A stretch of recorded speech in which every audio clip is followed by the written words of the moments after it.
इलाहाबाद विधानसभा उपचुनाव में गठबंधन प्रत्याशी गोविंद कांडा के समर्थन में आज हरियाणा के डिप्टी सीएम दुष्यंत चौटाला सहित हरियाणा के मुख्यमंत्री ने बड़ी जनसभाएं की। दुष्यंत चौटाला ने आज इनेलो प्रत्याशी चाचा अभय चौटाला पर जोरदार हमला भी किया। दुष्यंत चौटाला ने कहा कि विधायक रहते कभी नहीं ली एलनाबाद की सुध। विधानसभा में इस्तीफा का खेल नहीं चाहती है जनता के कष्ट कमाई के पैसों का नुकसान कराया है अभय चौटाला ने। जेल जाने के बाद चौटाला साहब ने अभय को सौंपी पार्टी की कमान। अभय ने इनेलो के संगठन को किया बर्बाद। मेरे को इनेलो से निकलवाने का काम अभय ने किया और पार्टी को शून्य पर पहुंचा दिया है, ऐसा कहा दुष्यंत चौटाला ने। आपको बता दें कि भारतीय जनता पार्टी व जननायक जनता पार्टी गठबंधन के प्रत्याशी गोविंद कांडा के समर्थन में एलनाबाद के विभिन्न गांवों में पहुंचे उप मुख्यमंत्री दुष्यंत चौटाला ने कहा कि 17 सालों के बाद एक ऐसा अवसर आप लोगों के हाथ में आया है जब आप सरकार के साथ जुड़कर एक समाज सेवी व्यक्ति को विधानसभा में पहुंचा सकते हैं। इसके लिए दुष्यंत चौटाला ने आज खुलकर गोविंद कांडा के समर्थन में वोट की अपील भी की।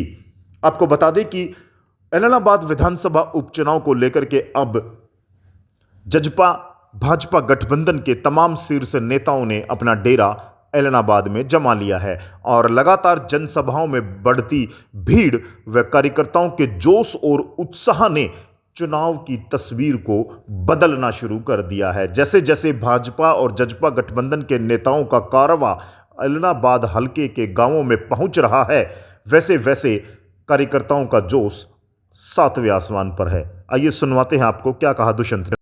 बहुत से लोग ये प्रचार करते हैं कि इनने तो धोखा कर दिया, दगा कर दिया।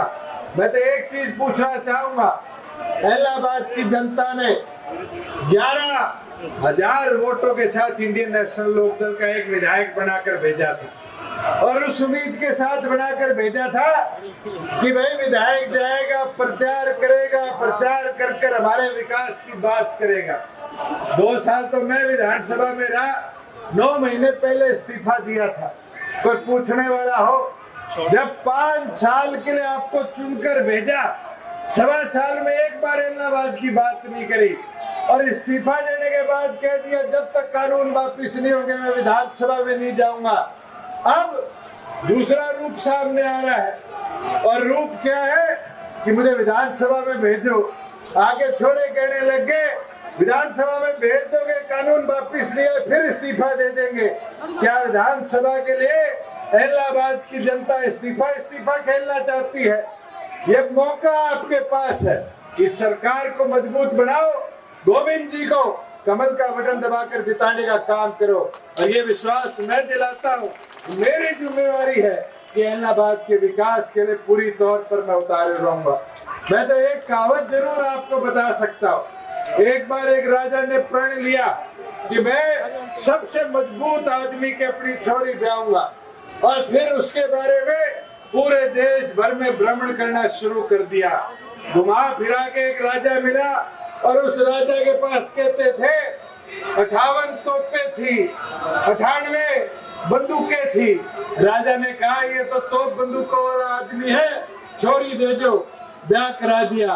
राजा जंगल में शिकार करने चला गया। 1 महीने तक शिकार करता रहा।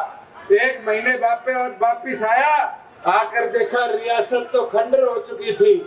तो वहां पर आके पूछा कि क्या बात हुई, राजकुमारी के साथ जिसकी शादी हुई उस सेनापति ने प्रजा को संभालने का काम क्यों नहीं किया? तो साथियों आगे से वजीरों ने क्या बोला, कहता महाराज एक चीज तो समझ आ गई, ये किसी को कुछ मानता नहीं और यहाँ कोई इसको समझाने का काम करे इसको वो समझ आता नहीं। तो साथियों आज के दिन इनेलो की हालत तो यही करी। चौटाला साहब तो जब 2013 में जेल में गए तो पूरा राजपाट सौंप कर गए और ये सोच कर गए कि हमारे पीछे से पार्टी संगठन का विस्तार होगा। मगर कई पुराने साथी है यहाँ